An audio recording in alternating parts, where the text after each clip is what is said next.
बिस्मिल्लाहिर्रहमानिर्रहीम। अस्सलाम वालेकुम students, I am your biology teacher Abdurrahman. और आज के इस सेशन में हम स्टडी करेंगे माइक्रोस्कोपी।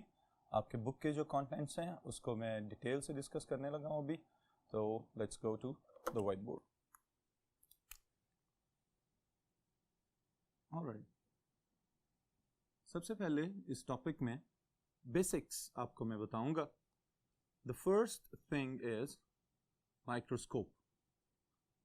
माइक्रोस्कोप डिफाइन की जा सकती है। Is it possible to define the microscope? Yes, microscope को हम डिफाइन कर सकते हैं। It is an instrument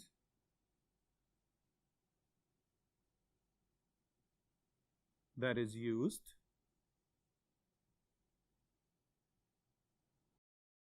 to magnify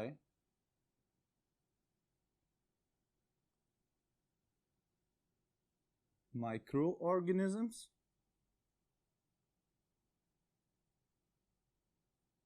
to study their structure and functions.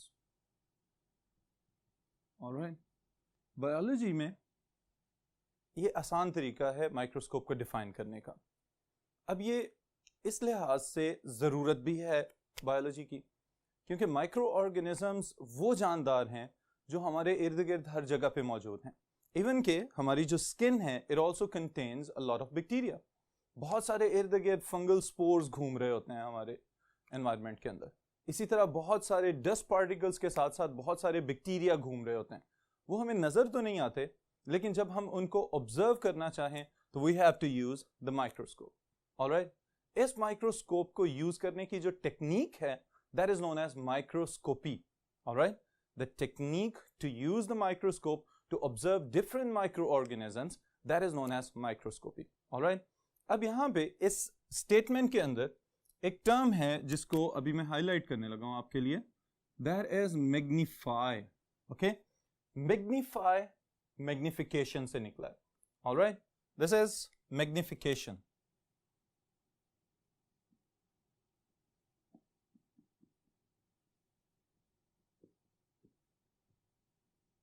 Now what is magnification? Magnification को भी हम एक आसान तरीके से डिफाइन कर लेते हैं। To enlarge a microorganism to observe its structure and functions. All right. अब इस स्टेटमेंट के अंदर एक और वर्ड मैं हाईलाइट करने लगा हूं। That is to enlarge. Alright, enlarge को एक और तरीके से जो आजकल डिजिटल कैम्स वगैरह हम लोग यूज करते हैं उसमें एक और ऑप्शन होती है, that is to zoom in. Alright, किसी भी माइक्रो ऑर्गेनिज्म को, किसी भी ऐसी ऑब्जेक्ट को जो हमें आम आंख से नजर नहीं आ रही, अगर हम बहुत ज्यादा क्लियर करके, बहुत ज्यादा बड़ा करके देखना चाह रहे हैं ताकि हम उसके स्ट्रक्चर को ऑब्जर्व कर सकें, ताकि हम उसकी एक्टिविटीज को नोट डाउन कर सकें, तो that process is called magnification. हम उसको मैग्नीफाई कर रहे हैं, उसको बड़ा करके देखना चाह रहे हैं। बट यहां पे एक इंपॉर्टेंट स्टेटमेंट मैं आपको बताने लगा हूं। Magnification is nothing without resolution. Alright, तो जब मैग्निफिकेशन की बात होगी तो इसके साथ ही साथ आपको एक और चीज का भी पता होना चाहिए, that is known as resolution. What is resolution? किसी भी चीज को क्लियर करके देखना, वाजे करके देखना, this is known as resolution. Resolution को अगर हम टेक्निकली डिफाइन करें तो हम कह सकते हैं to distinguish between two distinct or different objects, even points. Okay students, this is the way we can define resolution. Resolve कर लेना, किसी चीज को क्लियर कर देना, उसको मजीद अच्छे तरीके से देखने के लिए हम इसको रिजॉल्व कर देते हैं, इसकी रेजोल्यूशन बढ़ा दी जाती है. अब ये दोनों चीजें, magnification and resolution, they are the most important attributes of any compound microscope और एन इलेक्ट्रॉन माइक्रोस्कोप. ये दोनों चीजें डिटरमिन करती हैं कि माइक्रोस्कोप कितनी अच्छी है, कितना बड़ा करके वो इमेज दिखा रही है और कितना क्लियर करके इमेज दिखा रही है. That's why these are the two important attributes of any microscope. Alright students, इसी चीज को मद्देनजर रखते हुए मैग्निफिकेशन और रेजोल्यूशन को कुछ ऑब्जेक्टिव पॉइंट्स में आपको नोट करवाता हूं यहां पे.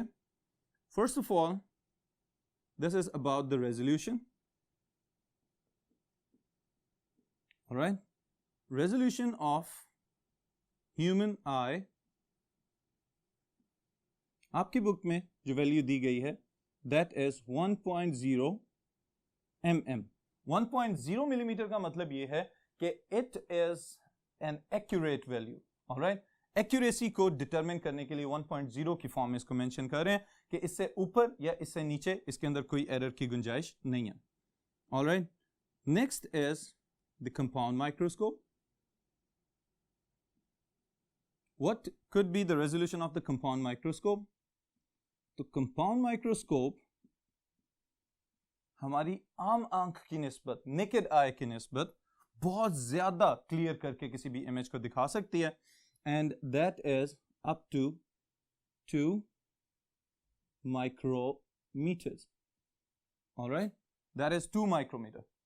फिर इसी तरह अगर हम इलेक्ट्रॉन माइक्रोस्कोप की बात करें, द इलेक्ट्रॉन माइक्रोस्कोप, इसकी रेजोल्यूशन ये उससे भी ज्यादा क्लियर कर सकती है किसी भी दो छोटे से छोटे पॉइंट्स को. That is 2 to 4 angstroms.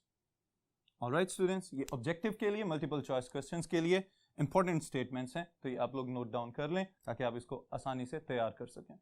Alright, next एक और कंपैरिजन है छोटा सा, और ये कंपैरिजन क्या है, रेजोल्यूशन के साथ ही साथ एक और कंपैरिजन कि कंपाउंड माइक्रोस्कोप और इलेक्ट्रॉन माइक्रोस्कोप कितना अच्छा और कितने परसेंट रेजोल्यूट कर रहे हैं इमेजेस को as compare to the human eye. Okay, so this is comparison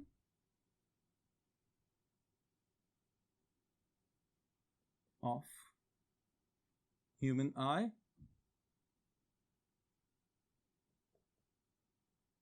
and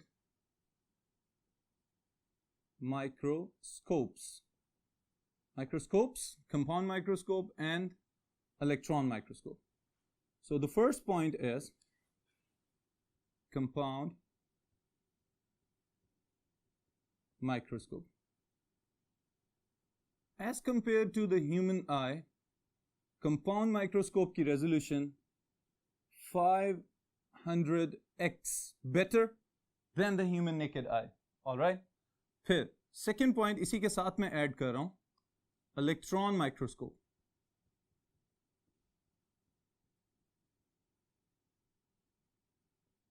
electron microscope is better than the compound microscope.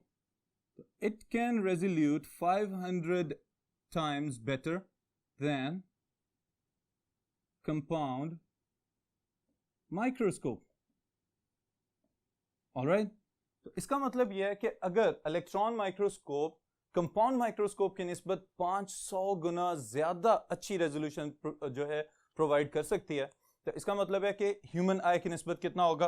तो उसके लिए स्टूडेंट्स इन दोनों वैल्यूज को अगर आप मल्टीप्लाई कर लें तो एक बड़ा क्लियर कट कंपैरिजन आ जाएगा. Electron microscope resolution compared to human eye.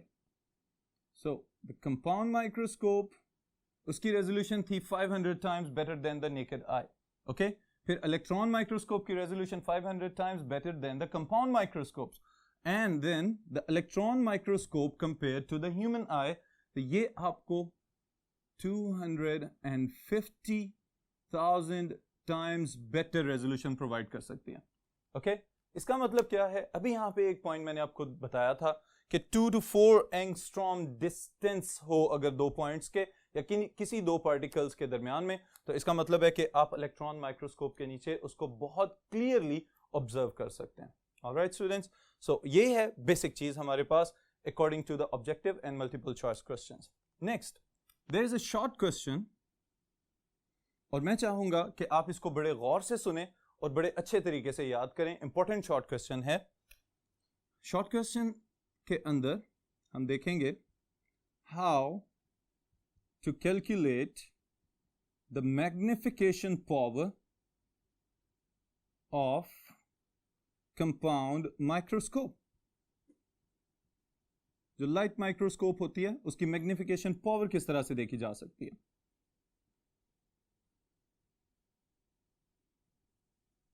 Okay इसके लिए मैग्निफिकेशन पावर डिटरमिन करने के लिए आपको पहले एक दो पॉइंट्स का पता होना चाहिए। ऑलराइट, सो यहां पे ये जो कंपाउंड माइक्रोस्कोप आपको नजर आ रही है इसके अंदर दो लेंसेज हैं जो आपने याद रखने हैं। द फर्स्ट वन जहां पे आप अपनी आई पुट करते हैं और उस आंख से ऑब्जर्व करते हैं किसी भी चीज को, that is the first lens जो आपके साथ इंटरेक्ट कर रहा होता है। ओके इसको हम बोलते हैं ocular lens. Alright students, the first one is ocular lens और जनरली इसको हम आई पीस भी बोल देते हैं। इट इज ऑक्यूलर लेंस और आई पीस। ऑलराइट, ये है पहला लेंस जो आप डायरेक्टली जहां से किसी भी माइक्रो ऑर्गेनिज्म को ऑब्जर्व करते हैं इनसाइड अ लाइट माइक्रोस्कोप और अ कंपाउंड माइक्रोस्कोप। ओके फिर उसके बाद जहां पे स्टेज के ऊपर आपने अपनी स्लाइड पुट की होती है वहां पे आपको तीन लेंसेज नजर आ रहे होते हैं विद डिफरेंट वैल्यूज। ओके जिसको रोटेट करके हम माइक्रोस्कोप की मैग्निफिकेशन को चेंज कर सकते हैं। तो ये वाली जो जगह है इस एरिया को जहां पे आप अपनी स्लाइड पुट करते हैं या सैंपल पुट करते हैं that is known as stage. लेकिन इसके ऊपर जो तीनों लेंसेज हैं they are known as objective lenses.